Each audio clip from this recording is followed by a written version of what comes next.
बजे का टाइम रखा था और लगभग 1:05 हुए। तो सभी आप सभी का हार्दिक अभिवादन, अभिनंदन कि आपने समय पे इस सत्र को समाप्त किया। प्लीज बैठिए, आप 2 मिनट बैठिए, ऐसे मत जाइए। इतने बड़े थॉट प्रोवोकिंग सेशन के बाद जब 24 भाषाओं के विद्वानों ने अपने विचार साझे किए और एक तरह से हमने पूरे हिंदुस्तान का जो बाल साहित्य है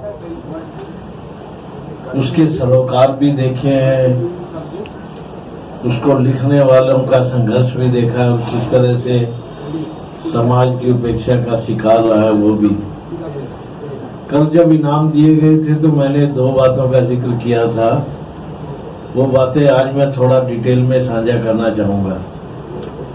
साहित्य अकादमी के जितना हमारा समाज संकीर्ण है उसी अनुपात में हमारा साहित्य का समाज भी संकीर्ण है, ये बात हमें स्वीकार कर लेनी चाहिए। जितनी संकीर्णता हमारे विचारों में है उतनी अनुपात की संकीर्णता हमारे सोचने समझने वालों में भी है। 2008 में मैं पहली बार साहित्य अकादमी में हिंदी परामर्श मंडल का सदस्य बन के आया।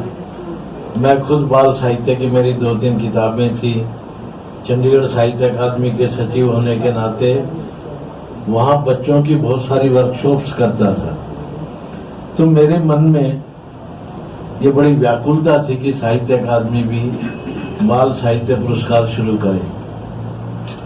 आप हैरान रहेंगे, 2008 में जब मैंने पहली बार ये प्रस्ताव रखा तो किसी भी साहित्यकार ने मेरा समर्थन नहीं किया। सब देखते रहे, बड़े ध्यान से देखते रहे, और उनकी आंखों से मुझे लग रहा था जैसे वो ये मानते हों कि बाल साहित्य तो बचकाना साहित्य होता है, इतनी गंभीर संस्था को इस पर विचार नहीं करना चाहिए। जब दूसरी मीटिंग आई तब तक मैं मेंटली बहुत तैयार होके आया था, बड़ा एक तरह से होमवर्क किया था, और मैंने साबित किया कि पूरे हिंदुस्तान की जो पहली पीढ़ी के लेखक थे हर भाषा, बंगाल में सत्यजीत रे थे, रविंद्रनाथ टैगोर थे, हिंदी में हमारे प्रेमचंद थे, अमृतलाल नागर थे, दिनकर थे, मैंने एक सांस में 100 लेखकों के नाम गिनवा दिए 24 भाषाओं के, जिन्होंने बाल साहित्य की रचना की थी गंभीर साहित्य के साथ। लेकिन 70 के दशक के बाद एक ऐसा शून्य आ गया था जब गंभीर साहित्यकारों ने बाल साहित्य लिखना बंद कर दिया। उस संकट से उबरने के लिए कोई ना कोई तरीका हमें अपनाना चाहिए था।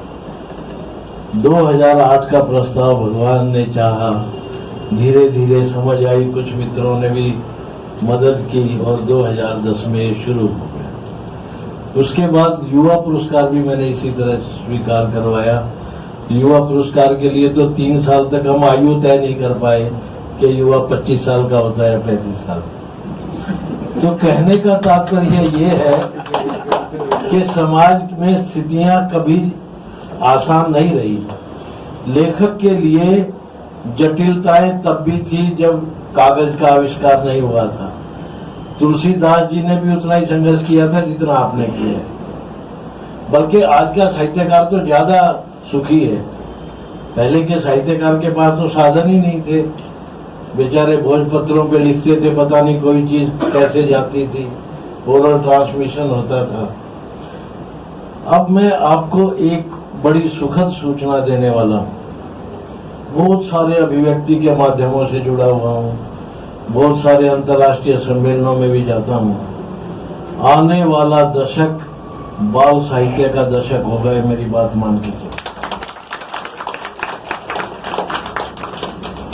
जब आप टीवी स्विच ऑन करते हैं तो आप देखेंगे चिल्ड्रन लिटरेचर के, बच्चों के कम से कम 1 दर्जन चैनल्स हैं,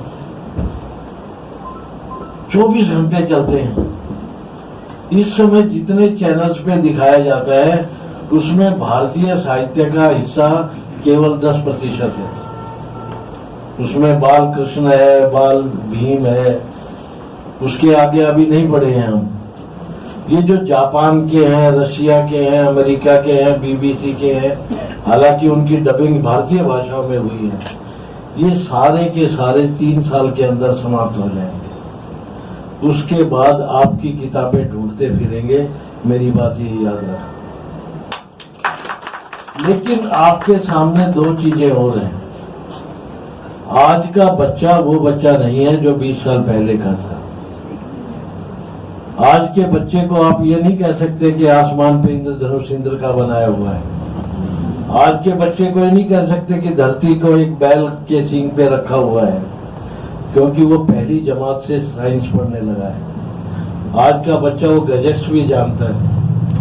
आपकी भाषा इतनी सशक्त होनी चाहिए, इतनी पिक्टोरियल होनी चाहिए कि वो चैनल को बंद करके आपकी किताब पढ़े। आपको भाषा में छवियां पैदा करनी पड़ेंगी। आपको अपने थीम में विज्ञान को लेके आना पड़ेगा। विज्ञान की अपनी एक अचरज की दुनिया है। जब तक उसके साथ नहीं जुड़ेगा बाल साहित्य आगे नहीं बढ़ेगा। तो आपके सामने अब ये चुनौतियां हैं, और मुझे लगता है कि बाल साहित्य का जो लेखक है वो इस काम को बड़ी आसानी से कर सकता है। आज जितने इनाम हमने दिया, आपने 2 बातें नोट की होंगी।